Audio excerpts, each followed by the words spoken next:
आज हम वित्तीय बाजार ये वाले यूनिट है। इसमें कम से कम 15 नंबर के क्वेश्चन पूछे जाएंगे, तो इस यूनिट के क्वेश्चन पर चर्चा करेंगे। तो इसमें जो फर्स्ट प्रश्न है जो कई बार एग्जाम में आया हुआ है, वित्तीय नियोजन की प्रक्रिया लिखिए। वित्तीय नियोजन की प्रक्रिया लिखिए, ये जो प्रश्न है ये 5-6 नंबर में पूछा जा सकता है। तो वित्तीय नियोजन का अर्थ है कि वित्त की व्यवस्था करने के लिए प्लानिंग करना, कि हमको किसी भी व्यापार, व्यवसाय, उद्योग, इसको चलाने के लिए किसकी आवश्यकता पड़ती है? वित्त की, पैसे की, धन की, पूंजी की आवश्यकता पड़ती है। तो इस वित्तीय नियोजन प्रक्रिया में हम कौन कौन से जो कार्य हैं वो करते हैं, ये उसके क्या कहलाते हैं? प्रक्रिया के चरण कहलाते हैं। तो सबसे पहले हम क्या करते हैं? वित्त की व्यवस्था करना।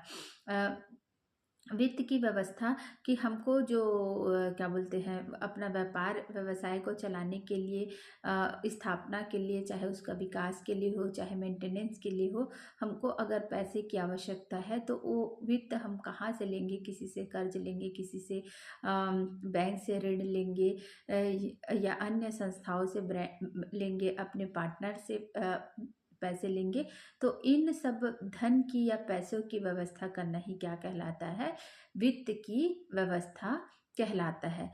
दूसरा हम कार्य करेंगे, वित्त का प्रबंध करेंगे। वित्त का प्रबंध के व्यवस्था के अंतर्गत भी आता है, प्रबंध के अंतर्गत आता है। वित्त प्रबंध के अंतर्गत हम उस वित्त को, अगर हमको वो फाइनेंस या पैसा प्राप्त हो गया है, तो उस वित्त को किस प्रकार से मैनेज करके उसको हम खर्च करेंगे। तो वित्त की व्यवस्था करने के बाद वित्त का प्रबंध करेंगे, उसको मैनेज करेंगे कि कौन सा पैसा व्यापार, व्यवसाय के स्थापना में लगाना है, मरम्मत में लगाना है, खरीदने में लगाना है, या फिर पारिश्रमिक के रूप में देना है। तो इस प्रकार क्या करेंगे? वित्त का प्रबंध करेंगे।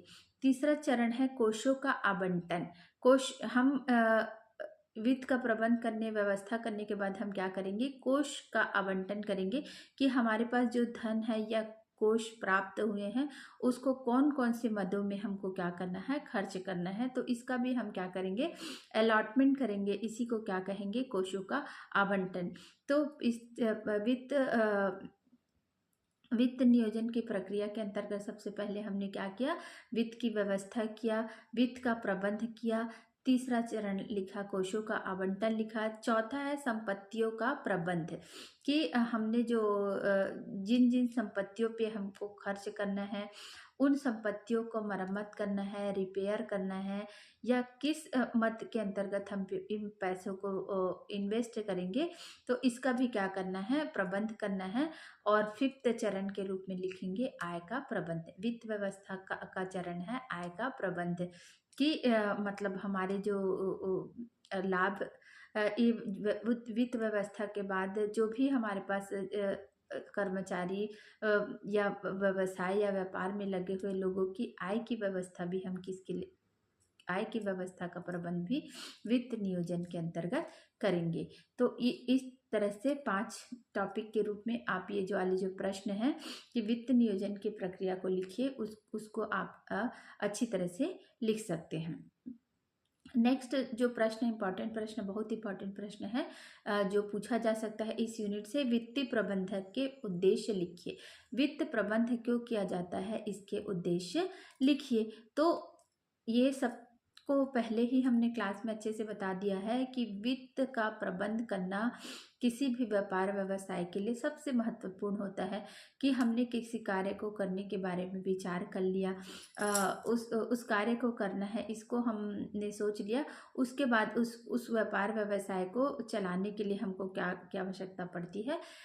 वित्त की आवश्यकता पड़ती है। तो सबसे पहले तो पहला चरण ये होगा कि वित्त की व्यवस्था का उद्देश्य क्या है? अपने व्यापार, व्यवसाय को प्रारंभ करने के लिए, किसी भी व्यापार, व्यवसाय को प्रारंभ करने के लिए किसकी आवश्यकता पड़ती है? वित्त की आवश्यकता पड़ती है। तो व्यापार और व्यवसाय को प्रारंभ करने के लिए किसकी आवश्यकता पड़ती है? वित्त की आवश्यकता पड़ती हुई। दूसरा इसका उद्देश्य है अधिकतम लाभ प्राप्त करने के लिए। वित्त का उद्देश्य क्या होता है?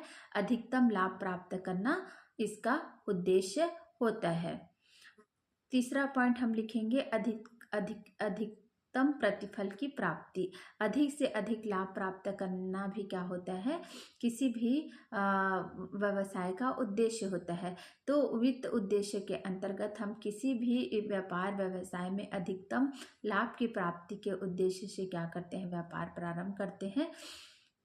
संपत्ति के मूल्य को अधिकतम करना, वित्त व्यवस्था का जो हमारा तीसरा उद्देश्य है, अधिकतम वित्त की या अधिकतम लाभ प्राप्त करना भी किसी भी व्यापार या व्यवसाय का उद्देश्य होता है। तो अधिकतम लाभ प्राप्त करने के लिए क्या किया जाता है, वित्त वित्त का उद्देश्य होता है अधिकतम से अधिकतम लाभ प्राप्त करना। नेक्स्ट है संपत्ति मूल्य को अधिक करना। संपत्ति का मूल्य को मतलब कोई संपत्ति टूट फूट गई है, खराब हो गई है, उसको रिपेयर करना है, मेंटेनेंस करना है, तो उसके मूल्य में वृद्धि करने के लिए भी क्या किया जाता है, वित्त प्रबंध का उद्देश्य होता है। नेक्स्ट है अधिकतम से अधिकतम सुविधाएं में वृद्धि करने के लिए वित्त प्रबंध के माध्यम से हमारे जो भी अन्य खर्चे हैं, एक्सपेंसेस है, उनकी पूर्ति हो जाती है और क्या होता है, अधिकतम हमारे जो व्यापार व्यवसाय में अच्छी तरह से क्या कर सकते हैं, व्यवस्था कर सकते हैं। नेक्स्ट बहुत ही इम्पॉर्टेंट प्रश्न है जो वित्तीय व्यवस्था से पूछा जा सकता है। कार्यशील पूंजी को प्रभावित करने वाले घटकों को लिखिए। कार्यशील पूंजी को प्रभावित करने वाले घटकों को लिखिए। तो कार्यशील पूंजी का तात्पर्य क्या होता है, वर्किंग कैपिटल। वर्किंग कैपिटल मतलब ऐसा पूंजी जो व्यवसाय को चलाने के लिए आवश्यक होती है, उसको क्या कहा जाता है, कार्यशील पूंजी कहा जाता है। तो कार्यशील पूंजी को प्रभावित करने वाले घटकों को लिखिए। तो सबसे पहले कार्यशील पूंजी को प्रभावित करता है कार्य की प्रकृति या व्यवसाय की प्रकृति। व्यवसाय की प्रकृति जिस प्रकार की होगी उसी प्रकार हमको क्या की आवश्यकता पड़ेगी, कैपिटल की आवश्यकता पड़ेगी, है ना। तो क्या है व्यवसाय की प्रकृति, व्यवसाय का आकार। कार्यशील पूंजी की आवश्यकता किसके अनुसार पड़ेगी, व्यवसाय के आकार के अनुसार। हमारा जितना ज़्यादा अगर हमारा व्यवसाय व्यापार छोटा है तो हमको कम पूंजी की आवश्यकता पड़ेगी, किंतु अगर हमारा व्यापार और व्यवसाय बड़ा है तो हमको बहुत अधिक पूंजी की आवश्यकता पड़ेगी। तो कार्यशील पूंजी को क्या प्रभावित करता है, व्यवसाय की प्रकृति। दूसरा क्या है, व्यवसाय का आकार। तीसरा है उत्पादन की प्रक्रिया।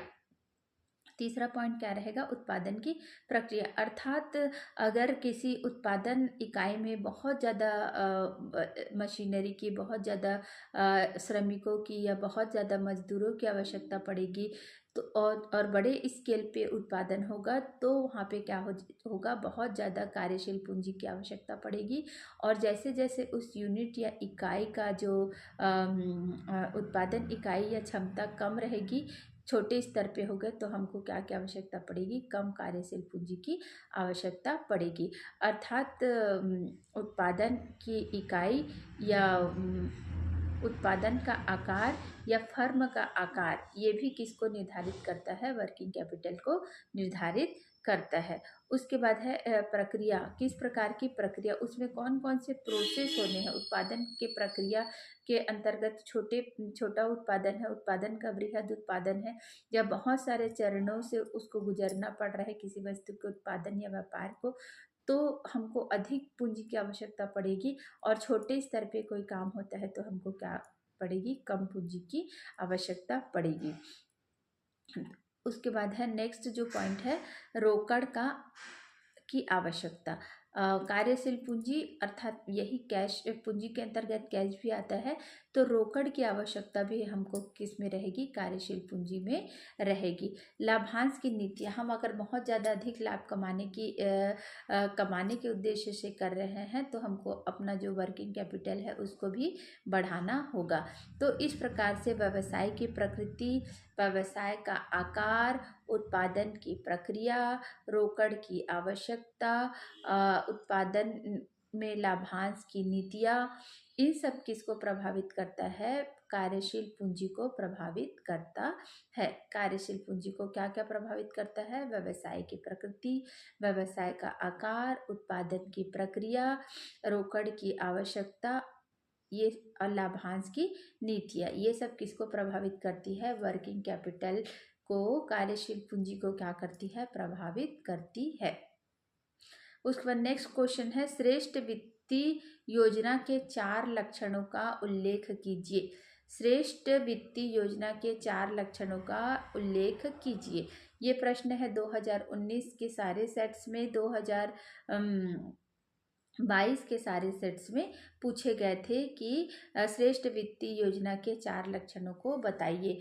तो श्रेष्ठ वित्तीय लक्षण के 4 योजनाएं हैं। सबसे पहले क्या होनी चाहिए, ये वित्तीय नियोजन या वित्त की प्लानिंग क्या होनी चाहिए, काफ़ी सरल होनी चाहिए। कि सबसे वित्तीय नियोजन के अंतर्गत पहले ही बता दिए थे कि हमको फंड कहाँ कहाँ से एकत्रित करना है, हमको क्या एकत्रित करना है, फंड कहाँ कहाँ से एकत्रित करना है, बैंक से लोन लेना है, पर्सनल किसी व्यक्ति से उधार लेना है, कर्ज लेना है।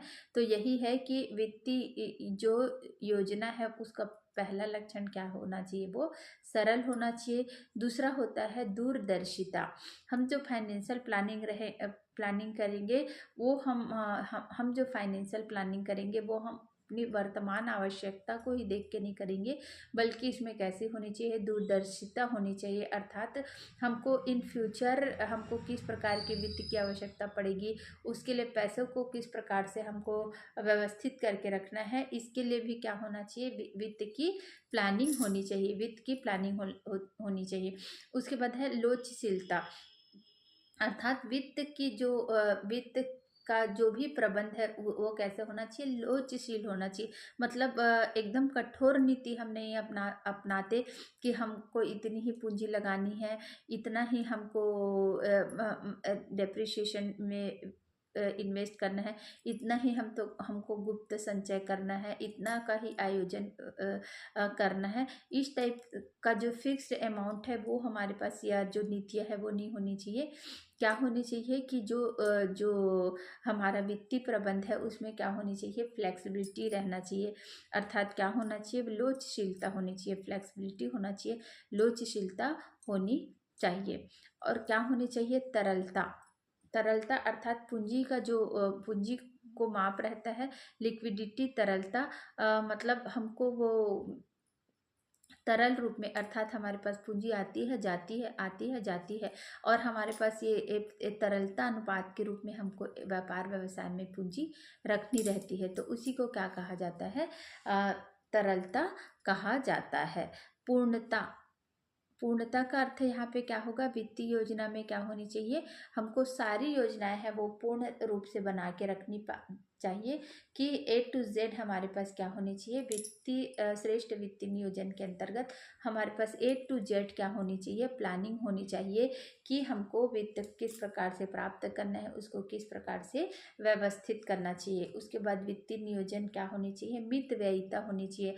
अर्थात बहुत ज़्यादा हमको उसमें उस प्लानिंग को करने में या वित्त व्यवस्था में बहुत ज़्यादा खर्च करना है, इस टाइप से धारणा नहीं होनी चाहिए। हमारे जो वित्त को जो खर्च करने का क्या होना चाहिए, मितव्ययिता होनी चाहिए। क्या होनी चाहिए, मितव्ययिता होनी चाहिए। तो बच्चों ये वाले जो प्रश्न हैं, ये श्रेष्ठ नियोजन के जो लक्षण हैं, ये इसको आपको इस प्रकार से लिखना है। वित्तीय प्रबंध का महत्व लिखिए। किसी भी व्यवसाय या उपक्रम की सफलता के लिए उस उपक्रम का वित्त का होना, उस उपक्रम में वित्त का होना बहुत महत्वपूर्ण होता है। तो वित्त प्रबंध का महत्व है, किसी भी व्यवसाय की व्यावसायिक सफलता या उपक्रम की सफलता का आधार होता है वित्त का प्रबंध। अर्थात जिस व्यापार में अधिक से अधिक वित्त, पैसा या धन रहेगा, उस व्यापार के सफल होने की संभावना क्या हो जाती है, बहुत अधिक होती है। दूसरा है जो उपक्रम में निवेशकर्ता के लिए महत्वपूर्ण होता है कि किसी भी उपक्रम की वित्तीय स्थिति को ही देखकर जो बाह्य निवेशक होता है वह उपक्रम में पैसा लगाने के लिए तैयार होता है। अर्थात अगर वह उपक्रम में और अतिरिक्त पैसे की या लाभ प्राप्ति के उद्देश्य से और अधिक अपना व्यापार व्यवसाय की वृद्धि करना चाहता है, तो उसको जो बाह्य निवेशक रहता है वो आसानी से क्या हो जाता है, उस पे पैसा लगाने के लिए तैयार हो जाते हैं। तो इसीलिए क्या होता है, वो निवेशकों के लिए बहुत ही महत्वपूर्ण होता है। वित्तीय प्रबंध का महत्व नियोक्ताओं के लिए, जो व्यापार के व्यवसाय में लगे हुए जो नियोक्ता है और क्या बोलते हैं कर्मचारी है, उनके लिए भी क्या होता है, वित्त का जो प्रबंध है वो बहुत महत्वपूर्ण होता है। इसी के आधार पर कोई अच्छे सभी के सभी संसार में जितने भी है वो सभी अच्छे से अच्छी वित्तीय स्थिति वाले व्यापार व्यवसाय से जुड़ना चाहते हैं। तो इसलिए उस व्यापार की स्थिति कैसे है यह जानना विनिवेशक के लिए, नियोक्ता के लिए, विनियोजक के लिए, सबके लिए आवश्यक होता है। इसीलिए क्या होता है, विनियोक्ताओं के लिए भी क्या हो जाता है, यह जो वित्तीय प्रबंध बहुत महत्वपूर्ण होता है। नेक्स्ट है वित्तीय प्रबंध करने वाली संस्थाओं के लिए, जो वित्त का प्रबंध करती है ऐसी संस्थाओं के लिए भी वित्त का प्रबंध का बहुत अधिक महत्व होता है। ये संस्थाएं वित्तीय स्थिति के आधार पर भी किसी भी फर्म को, उद्योग को, व्यापार या व्यवसाय को क्या देती है, फंड देती है। कर्मचारियों के लिए महत्व, कर्मचारियों के लिए महत्व अर्थात किसी भी वित्तीय फर्म में किसी भी व्यापार व्यवसाय की वित्तीय स्थिति अच्छी होगी तभी उस फर्म में बड़े से बड़े और अच्छे से अच्छे और योग्य और कुशल कर्मचारी कार्य करने के लिए तैयार हो पाएंगे, क्योंकि उनको वहीं से उनको उचित पारिश्रमिक या मुनाफा हो सकता है। इसलिए कोई भी जो व्यापार व्यवसाय अच्छे कंपनी, अच्छे उद्योग, अच्छे व्यापार या अच्छी वित्तीय स्थिति वाले फर्म से ही जुड़ना चाहते हैं, तो इसीलिए कर्मचारियों के लिए भी वित्तीय प्रबंध का बहुत महत्व होता है। व्यावसायिक प्रबंधकों के लिए महत्वपूर्ण, जो व्यवसाय के प्रबंध करता है उनके लिए भी क्या होता है, वित्त का प्रबंध बहुत महत्वपूर्ण होता है। तो ये प्रश्न भी है जो 5 नंबर, 6 नंबर या 4 नंबर में आ सकते हैं और आपको इन पॉइंट के साथ और इसको इसी तरह से विस्तार करके क्या करना है, लिखना है। सेबी का पूरा नाम है, सेबी का पूरा नाम क्या है, सेबी, सेबी SEBI, सेबी का पूरा नाम है भारतीय प्रतिभूति विनिमय बोर्ड, भारतीय प्रतिभूति विनिमय बोर्ड। बाजार किसे कहते हैं, अल्पकालीन एवं अल्प मुद्रा प्राप्त करने का सुगमतम एवं सरलतम स्थल मुद्रा बाजार है। अल्पकालीन एवं सरलतम एवं सुगमतम मुद्रा प्राप्त करने का स्थल क्या कहलाता है, मुद्रा बाजार कहलाता है। पूंजी बाजार किसे कहते हैं, जरूरी नहीं है कि हमको समस्त प्रकार के ऋण हैं वो किसी बैंक से ही प्राप्त हो। पूंजी के पूंजी प्राप्ति का एक महत्वपूर्ण स्थल पूंजी बाजार होता है, जहाँ पे पूंजी है वो किस में विभक्त होती, अंशों, ऋण पत्रों, डिबेंचर, शेयर्स, इनमें विभक्त होती है। तो जहाँ इस प्रकार की खरीद बिक्री, शेयर, डिबेंचर, ऋण पत्र, इनकी खरीद बिक्री होती है, ऐसे स्थल को क्या कहा जाता है, पूंजी बाजार कहा जाता है। पूंजी बाजार में बहुत सारे व्यापारिक वाणिज्यिक संस्थाएं, व्यापारिक बैंक एवं शेयर से संबंधित कार्य करने वाले व्यक्तियों का समूह पूंजी बाजार में लगा होता है। इसको तीसरा पॉइंट के रूप में हम लिख सकते हैं, पूंजी बाजार ऐसा स्थल है जहाँ पे जरूरी नहीं है हमको केवल जो ऋण है वो कैश के रूप में प्राप्त होता है, बल्कि हमको जो ऋण प्राप्त करने का ऐसा स्थल जहाँ शेयरों में लाभांश कमाकर, ऋण पत्रों पे ब्याज कमाकर एवं डिबेंचरों के क्रय विक्रय आदि के माध्यम से क्या किया जाता है, पूंजी प्राप्त किया जाता है। ऐसे स्थल को क्या कहा जाता है, पूंजी बाजार कहा जाता है। पूंजी बाजार का जो संपूर्ण कार्य है वो किसके माध्यम से होता है, स्टॉक एक्सचेंज के माध्यम से होता है, जिसका मुख्यालय कहाँ पर है, मुंबई में है। ये स्टॉक एक्सचेंज बीएसई और एनएसई सूचकांक के अंतर्गत कार्य करता है। तो इस प्रकार जो ऐसा स्थल जहाँ के शेयरों की खरीद और बिक्री का कार्य किया जाता है उसको क्या कहा जाता है, पूंजी बाजार कहा जाता है। और पूंजी बाजार में जो लोग पैसा लगाते हैं, पैसा प्राप्त करते हैं, इसका उद्देश्य उनको क्या करना होता है, अधिक से अधिक लाभ प्राप्त करना होता है। और पूंजी बाजार ऐसा स्थल है कि जहाँ पे कई बहुत बार देखा जाता है व्यक्ति प्रत्यक्ष रूप से कार्य करके लाभ नहीं कमाता, पूंजी या पैसा नहीं कमाता, बल्कि पूंजी बाजार में उनका पैसा ही उनके लिए कार्य करता है, उनका पैसा ही उनके लिए कार्य करता है। अर्थात पैसा में व्यक्ति के बिना इन्वॉल्वमेंट के ही वो पैसा बढ़ते रहता है। तो ऐसे बाजार को क्या कहा जाता है, पूंजी बाजार कहा जाता है। शेयर बाजार के में जो एक और महत्वपूर्ण प्रश्न है जो पूछा जा सकता है, स्टॉक एक्सचेंज। स्टॉक एक्सचेंज की विशेषताएं लिखिए। तो स्टॉक एक्सचेंज ऐसा स्थल है जहाँ पे क्या किया जाता है, शेयरों से संबंधित जानकारी प्राप्त होती है।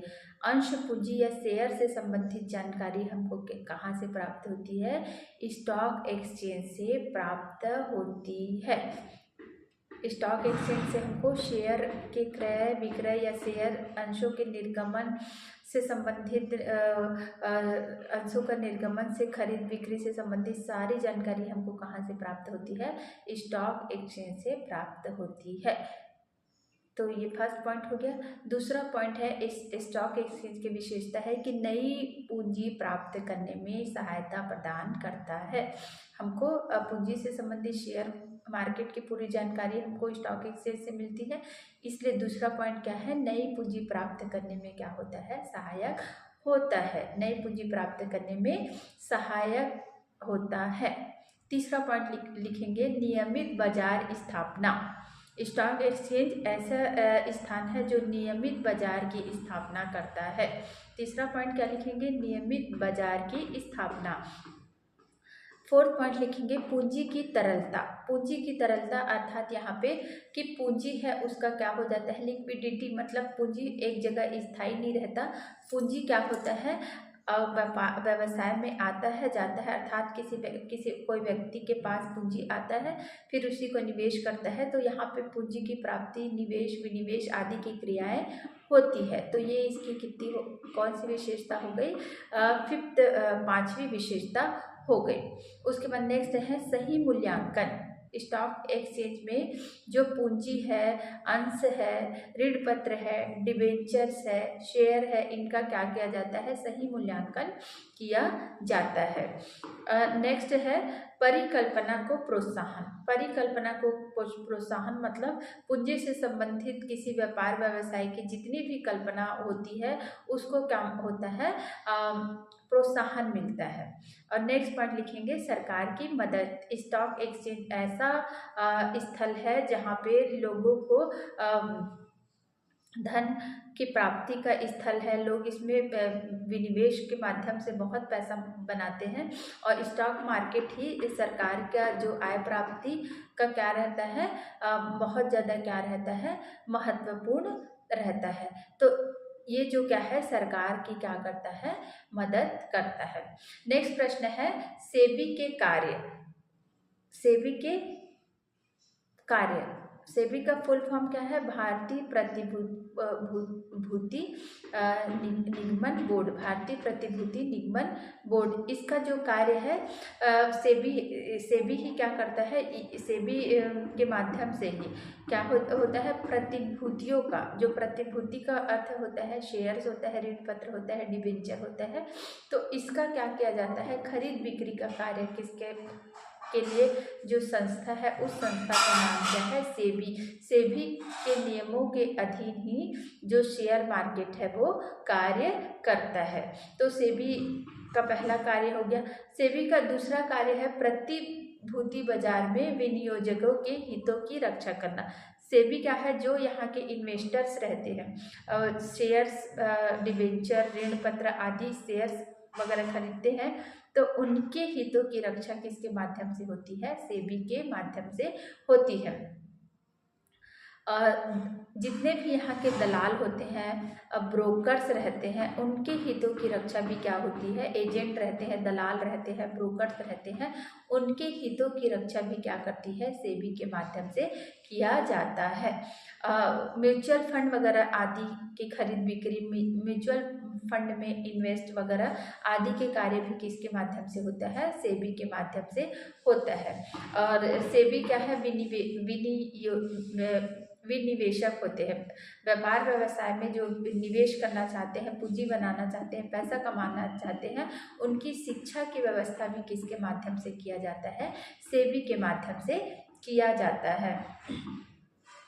इस प्रकार से जो सेबी है वो पूरी तरीके से पूंजी बाजार के अंतर्गत, वित्तीय बाजार के अंतर्गत बहुत महत्वपूर्ण संस्था है, जहाँ पे आसानी से शेयर, डिबेंचर आदि की खरीद बिक्री के कार्य से संबंधित दिशा निर्देश, जानकारी सारी कुछ प्राप्त करके जो भी निवेशक है अधिक पैसा कमा सकता है। वित्तीय बाजार के बाद आज जो यूनिट से क्वेश्चन पूछे जाएंगे वो है विपणन प्रबंध। विपणन, इसको आप लोग बहुत अच्छी तरह समझते हैं और बहुत आसान भी है, तब भी रैपिड फायर के रूप में हम इसके जो महत्वपूर्ण प्रश्न हैं उसको देख लेते हैं। विपणन के कार्य। विपणन का अर्थ होता है कि वस्तु का उत्पादन होने के पश्चात विक्रय करने के पूर्व जो भी हम क्रिया करते हैं, ब्रांडिंग, लेबलिंग, पैकेजिंग, ये प्राइसिंग, ये सारी क्रियाएं किसके अंतर्गत आती है, विपणन क्रिया के अंतर्गत आता है। अर्थात वस्तु जो उत्पाद हो जाता है उसको अंतिम उपभोक्ता को पहुंचाने के पूर्व या उसको अंतिम उपभोक्ता तक पहुंचाने तक जो भी क्रिया की जाती है वो सब क्या कहलाता है, विपणन क्रिया कहलाता है। तो विपणन के कार्य के अंतर्गत सबसे पहले होता है प्रमापीकरण एवं श्रेणीयन, अर्थात जो हमारा उत्पाद है, वस्तु है, उसमें क्या करना, प्रमाप निर्धारित करना, श्रेणी निर्धारित करना, उसी को क्या कहा जाता है, प्रमापीकरण एवं श्रेणीयन। दूसरा है पैकेजिंग की क्रिया किया जाता है। जो उत्पाद हमने बना लिया है उसको ग्राहकों को मन को प्रसन्न करे, लुभाए, इस और वो सुरक्षित रहे, ग्राहकों तक आसानी से माल पहुंच सके, इसलिए उसको क्या किया जाता है, पैकेजिंग किया जाता है। पैकेजिंग करने के बाद विपणन की जो तीसरी क्रिया है भंडारण। जो एक मुश्त जहाज पर वस्तु उत्पादित हो रही है, कारखाने से ही सीधा माल है, ग्राहक तक नहीं पहुंच जाता, उसको लंबे समय तक सुरक्षित रखना पड़ता है। वहां तक ग्राहकों तक पहुंचाने के लिए उसको जगह जगह उसका डिस्ट्रीब्यूशन किया जाता है।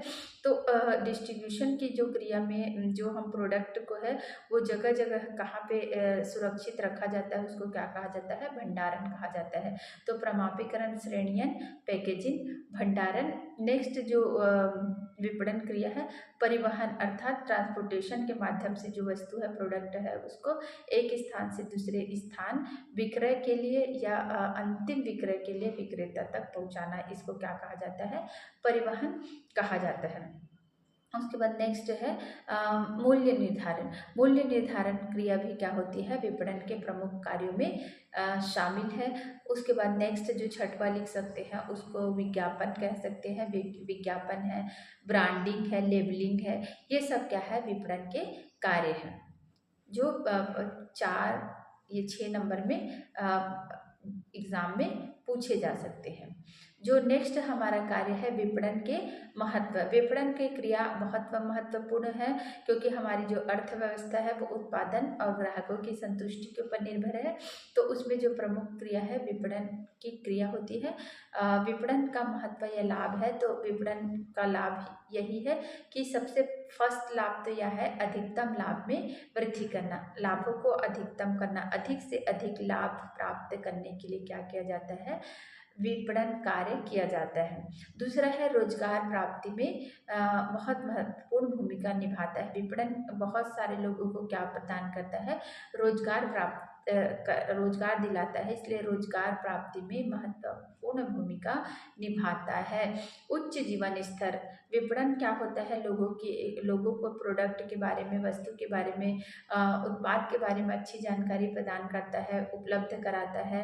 इसके साथ ही साथ उसका प्रयोग भी निर्धारित करता है, प्राइसिंग के बारे में हमको जानकारी होती है। तो विपणन क्या करता है, लोगों को नए नए प्रोडक्ट के बारे में जानकारी उपलब्ध कराता है, प्रोडक्ट उपलब्ध कराता है। इससे लोगों का क्या होता है, जीवन स्तर में क्या होती है, वृद्धि होती है, जीवन स्तर में वृद्धि।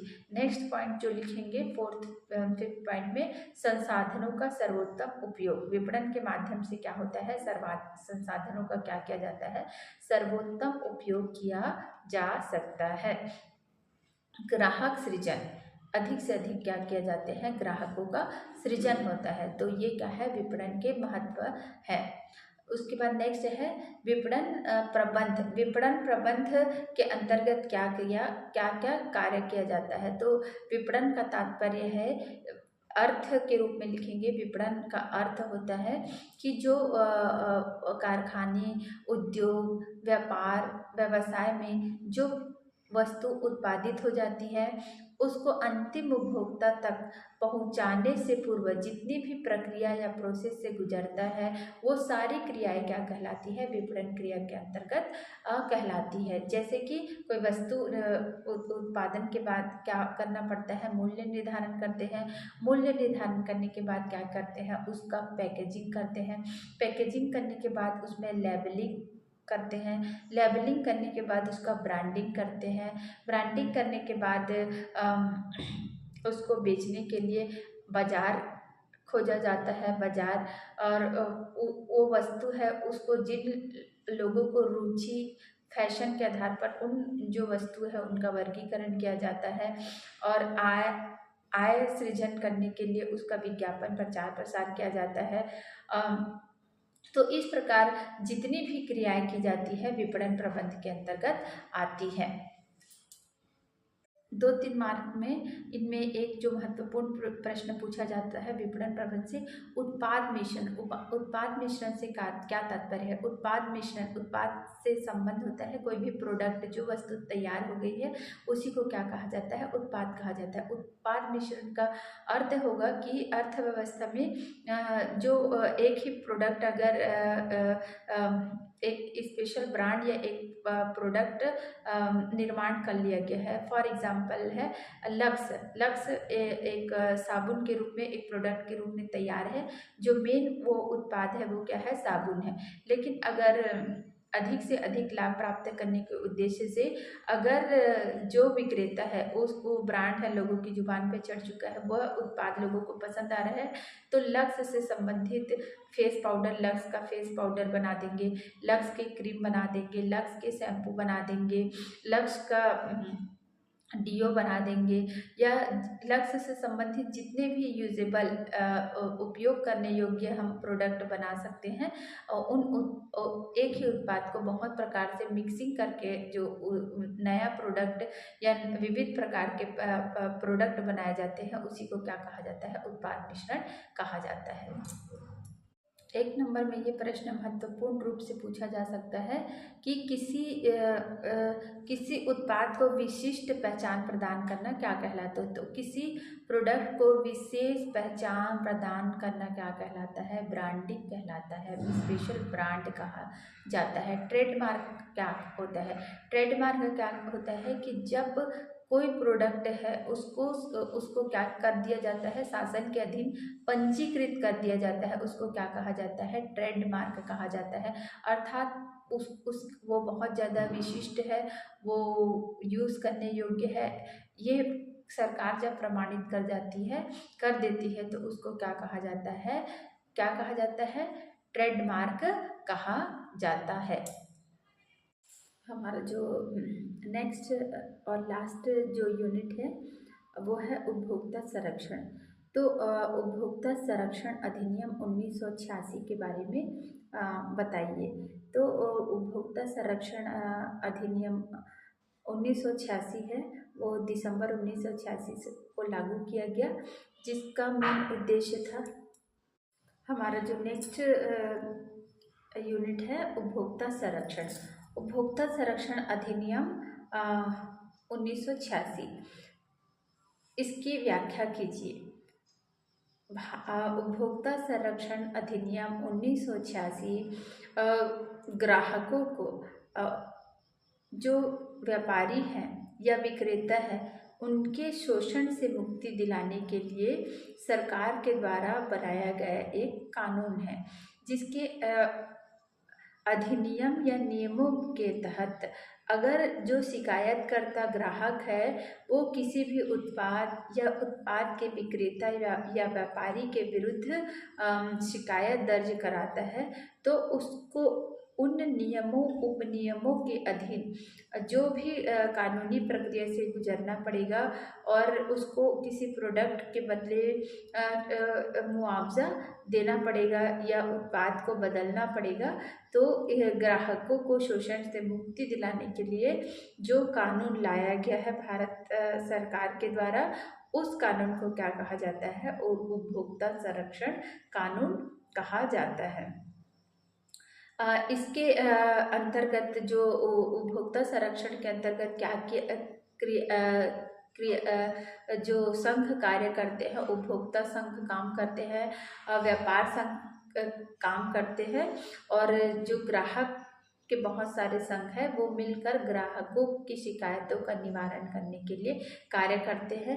इसके अलावा जिला फोरम, राज्य फोरम और राष्ट्रीय फोरम एवं कोर्ट के माध्यम से भी जो उपभोक्ता है वो क्या कर सकता है? अपने प्रोडक्ट में किसी भी प्रकार का टूट फूट, धोखाधड़ी, जालसाजी, कपटपूर्ण व्यवहार, इस टाइप से अगर कोई विक्रेता करता है तो उसके विरुद्ध शिकायत करके लाभ प्राप्त कर सकता है।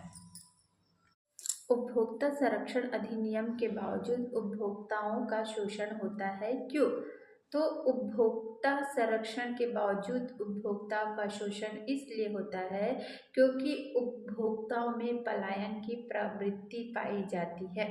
अर्थात उपभोक्ता एक स्थान विशेष तक स्थिर या सीमित नहीं होते। जो उपभोक्ता है वो विभिन्न स्थानों से होते हैं, तो इस कारण वो प्रोडक्ट को परचेज करने के बाद उसी स्थान पर रहते नहीं हैं, और अगर उनको किसी भी प्रकार का खराब, टूटा फूटा या फिर बेकार वस्तु मिल जाती है तो उसको वो तुरंत एक्सचेंज करने की अवस्था में नहीं होती। तो यही है उपभोक्ता में पलायन की प्रवृत्ति का पाया जाना, जिसके कारण कानून होने के बावजूद उपभोक्ताओं का क्या होता है? शोषण होता है। दूसरा है उलझन वाली प्रकृति, अर्थात कितने सारे व्यापारिक जो है कोई व्यापारी है, विक्रेता है, वो किसी को टूटा फूटा सामान दे या फिर ऐसा सामान दे जो उसके रुचि या फैशन के अनुकूल या वो उसने जैसा चॉइस किया था उस अनुरूप ना हो, या फिर एक्सपायरी डेट वाली चीज़ें हैं, या फिर घटिया इन्फीरियर गुड्स है। ऐसे वस्तुएं अगर किसी ग्राहक को प्राप्त हो गई है और वो उसको उससे संतुष्ट सेटिस्फाई नहीं है, वो ठगा हुआ महसूस कर रहा है, तो उसके अंदर कानूनी पचेड़ों में ना पड़ जाऊं, इस टाइप की क्या की प्रवृत्ति पाई जाती है? उलझन की प्रवृत्ति पाई जाती है। इसके कारण उनका शोषण होता है। तीसरा पॉइंट है संगठित दुकानदार। उसके बाद फोर्थ पॉइंट है उपभोक्ता का असंगठित होना। पांचवा है अधिकारियों की जानकारी ना होना। उसके बाद 6 पॉइंट में लिख सकते हैं कानूनी प्रक्रिया का काफ़ी जटिल होना। कानूनी प्रक्रिया का काफ़ी जटिल होना। कानूनी प्रक्रिया के अंतर्गत लंबा समय की बर्बादी हो जाना। समय की बर्बादी के साथ साथ धन की भी बर्बादी की भावना हो सकती है। तो इन सब कारणों के कारण जो उपभोक्ताओं को अज्ञानता के कारण या बहुत सारे जो उपरोक्त कारण थे, जो कारण हमने ऊपर देखे, इन सब कारणों के कारण अधिनियमों की जानकारी के बावजूद जो ग्राहक है वो उसको क्या उठाना पड़ सकता है, ग्राहकों के साथ धोखा होता है और वे कानून के बावजूद उन धोखों को सहन कर लेते हैं और शोषण का शिकार बन जाते हैं। उपभोक्ता संरक्षण के माध्यम बताइए। उपभोक्ता संरक्षण के माध्यम अर्थात किन किन माध्यमों से उपभोक्ता संरक्षण के माध्यम से कैसे हम शिकायत करके क्या प्राप्त कर सकते हैं, न्याय प्राप्त कर सकते हैं। तो जो उपभोक्ता संरक्षण का पहला माध्यम होगा स्वयं उपभोक्ता, सावधान उपभोक्ता। इनका कहना है सावधान उपभोक्ता अर्थात उपभोक्ता किसी वस्तु को क्रय करने से पहले बहुत अच्छी तरह से उस वस्तु के संबंध में जानकारी प्राप्त कर ले, मूल्य के संबंध में जानकारी प्राप्त कर ले, उपयोग के संबंध में जानकारी प्राप्त कर ले, उसका एक्सपायरी डेट वगैरह से संबंधित जानकारी प्राप्त कर ले, वो किन वस्तुओं से बना है उसके मैन्युफैक्चरिंग से संबंधित जानकारी प्राप्त कर ले। तो यही है कि सावधान उपभोक्ता को क्रय करने से पहले खुद ही क्या होना चाहिए, सावधान होना चाहिए। उसके बाद है उपभोक्ता संघ। जो बहुत सारे उपभोक्ता संघ बने हैं उनके माध्यम से भी उनको क्या करनी चाहिए, अपनी शिकायतों को डायरेक्ट कोर्ट में जाने, डायरेक्ट किसी माध्यम में जाने से पहले उपभोक्ता संघों तक अपनी क्या करना चाहिए, अपनी बात रखनी चाहिए। तीसरा है व्यापारिक संघ। सावधान, सबसे पहले खुद सावधान उपभोक्ता होना चाहिए, उसके बाद उपभोक्ता संघ, उसके बाद व्यापारिक संघ और नेक्स्ट है सरकार। सरकार के समक्ष भी जो उपभोक्ता है वो अपनी शिकायत रख सकता है, जिसके अंतर्गत जो छोटे 25 लाख तक के निपटारे हैं वो जो छोटे स्तर पर ही उनके निपटारे सरकार करवा देती है। लेकिन 25 लाख तक के जिला फोरम, 25 लाख तक के जो राशि से संबंधित जो शिकायत रहती है, उपभोक्ता की शिकायत रहती है, वो जिला फोरम के माध्यम से उनको निपटाने का प्रयास किया जाता है। 25 लाख से 1 करोड़ तक राज्य स्तर के जो राज्य फोरम है वहाँ पे इनका निवारण किया जाता है। और 1 करोड़ से अधिक जो है वो राज्य स्तर के 1 करोड़ से अधिक वाले की स्थिति में किसके समक्ष जाना पड़ेगा, कोर्ट के समक्ष जाना पड़ेगा। उपभोक्ता संरक्षण में एक जो और सबसे महत्वपूर्ण प्रश्न है जो 2019 और 2021 में पूछा गया था, उपभोक्ता को कौन कौन से अधिकार प्राप्त हैं, उपभोक्ता को कौन कौन से अधिकार प्राप्त है, वर्णन कीजिए। तो उपभोक्ता को अधिकार है, पहला है सूचना का अधिकार, राइट टू सेफ्टी अर्थात सूचना का अधिकार, कि किसी भी उपभोक्ता को जो प्रोडक्ट से संबंधित सूचना का अधिकार होता है। दूसरा है सूचना प्राप्त करने का अधिकार। सूचना का अधिकार के साथ साथ क्या है, सूचना प्राप्त करने का अधिकार। तीसरा है सुनवाई का अधिकार। चौथा है प्रतियोगी मूल्य पर माल प्राप्त करने का अधिकार। चौथा अधिकार है प्रतियोगी मूल्य पर माल प्राप्त करने का अधिकार। फिफ्थ पॉइंट रहेगा क्षतिपूर्ति या उपचार का अधिकार। छठवां पॉइंट रहेगा क्षतिपूर्ति या उपचार का अधिकार। और छठवां है स्वस्थ वातावरण का अधिकार। छठवां क्या है, स्वस्थ वातावरण का अधिकार। तो इस टाइप के ये जो 6 अधिकार है ये भी किसको प्राप्त है, उपभोक्ता को प्राप्त है। उपभोक्ता संरक्षण का महत्व लिखिए। उपभोक्ता संरक्षण का महत्व, तो पहला है उपभोक्ता के हितों की रक्षा। पहला पॉइंट है उपभोक्ता के हितों की रक्षा। दूसरा है उपभोक्ता के स्वास्थ्य की रक्षा।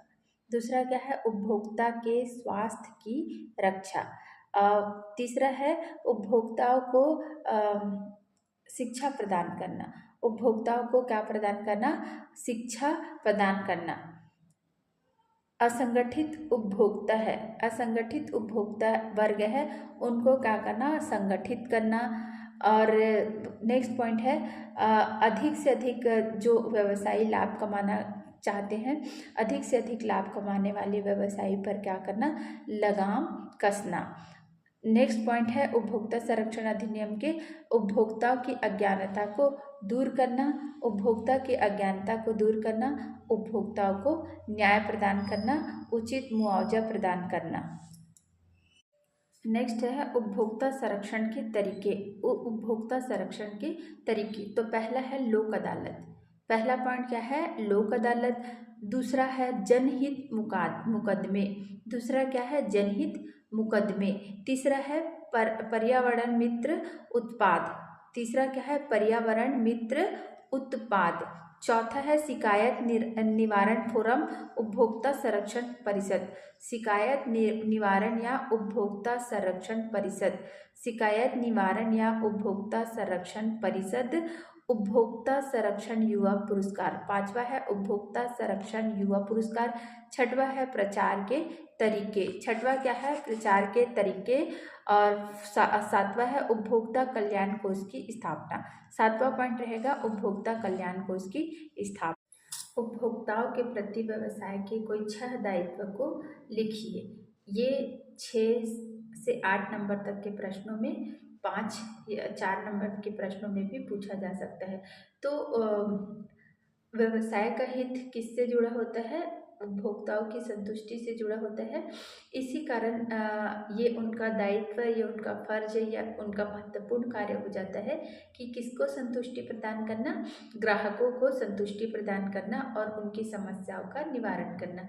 तो जो व्यवसायी है उनके जो प्रमुख उत्तरदायित्व है, पहला ग्राहकों को उचित संतुष्टि प्रदान करने वाली वस्तु प्रदान करना, अर्थात ऐसी वस्तु का ही विक्रय करें जिससे ग्राहकों को क्या हो सके, अधिकतम संतुष्टि प्राप्त हो सके।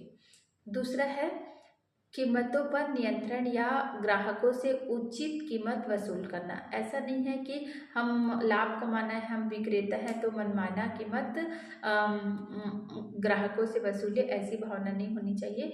उचित कीमत पर क्या होनी चाहिए, वस्तु उपलब्ध करानी चाहिए।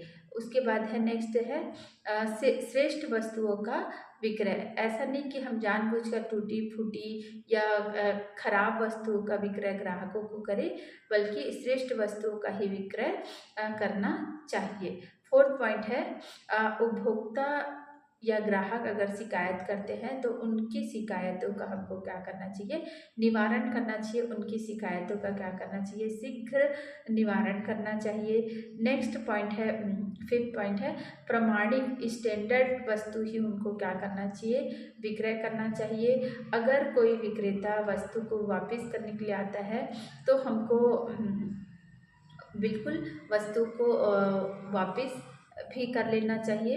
नेक्स्ट है भ्रमित विज्ञापन नहीं करना चाहिए। जो विक्रेता है व्यापारी है, वो अधिक से अधिक लाभ कमाने के लिए भ्रामक विज्ञापन से बचे।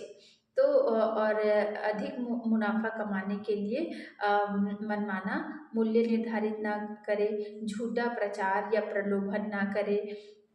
इस प्रकार से उनके विक्रेताओं के बहुत सारे दायित्व है जिससे अगर उनको अच्छा व्यापार करना है तो ग्राहकों और स्वयं में अच्छी भावना संपर्क स्थापित करके व्यापार में बहुत ज़्यादा लाभ प्राप्त कर सकते हैं और ग्राहकों को संतुष्टि प्रदान कर सकते हैं।